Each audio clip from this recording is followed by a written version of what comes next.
हिंद। तो बीसीसीआई के निर्णय की आड़ में आरएसएस से उपजी पार्टी ने सरदार वल्लभ भाई पटेल का अपमान करने का दुस्साहस कर ही लिया। बैन किया था ना सरदार पटेल ने आरएसएस को, बदला तो लेना ही था। लेकिन यह सब किया एक स्ट्रैटेजी के तहत। साजिशन पहले सरदार पटेल पर अधिकार जमाया, देश को जता जता कर सरदार पटेल को अपनाया।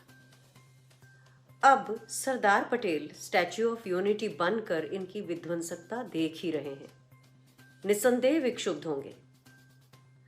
ऐसे ही जब चाहा इस गैंग ने नेताजी सुभाष चंद्र बोस और भगत सिंह को भी सुविधानुसार इस्तेमाल किया।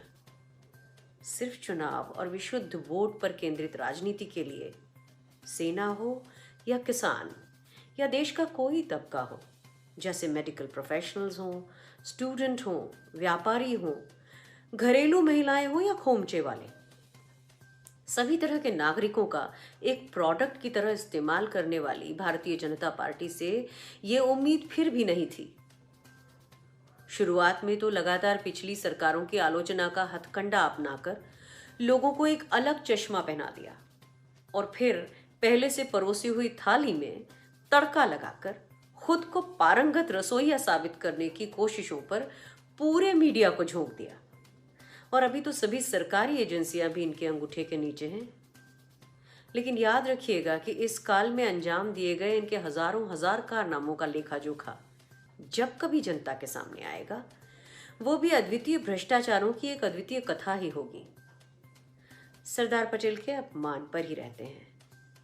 सरकारी एजेंसी एएनआई की 23 फरवरी की सुबह 11:30 बजे की न्यूज कहती है कि सरदार पटेल स्टेडियम का इनॉग्रेशन होगा और 1:08 की न्यूज में नरेंद्र मोदी स्टेडियम का उद्घाटन हो जाता है।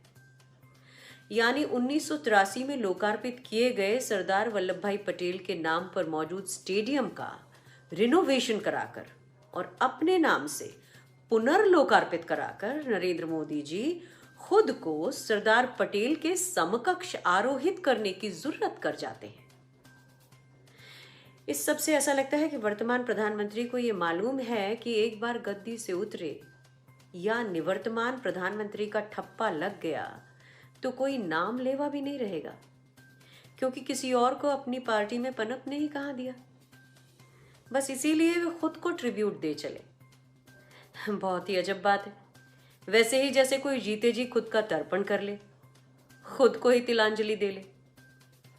बहरहाल जाहिराना तौर पर अपने नाम और प्रचार के लिए दीवाने और खुद पर ही मोहित प्रधानमंत्री ने तुच्छ से उच्च बनने की महत्वाकांक्षा में सरदार पटेल को अपदस्थ करके खुद को स्थापित करने के फेर में जो किया, उसका ठीकरा सरकार ने बीसीसीआई पर फोड़ने की नाकाम कोशिश की।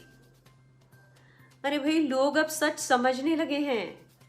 जब स्टेडियम में दोनों तरफ एक अडानी स्टैंड हो और दूसरी तरफ रिलायंस स्टैंड हो, तो समझने को और रह ही क्या जाता है। कॉरपोरेट परजीविता का ज्वलंत उदाहरण सामने दिख रहा है। क्या अब भी आप किसान आंदोलन को दोष देंगे? इस आंदोलन से किसान भी तो यही कहना चाह रहे हैं जो खुद ब खुद सामने आ गया।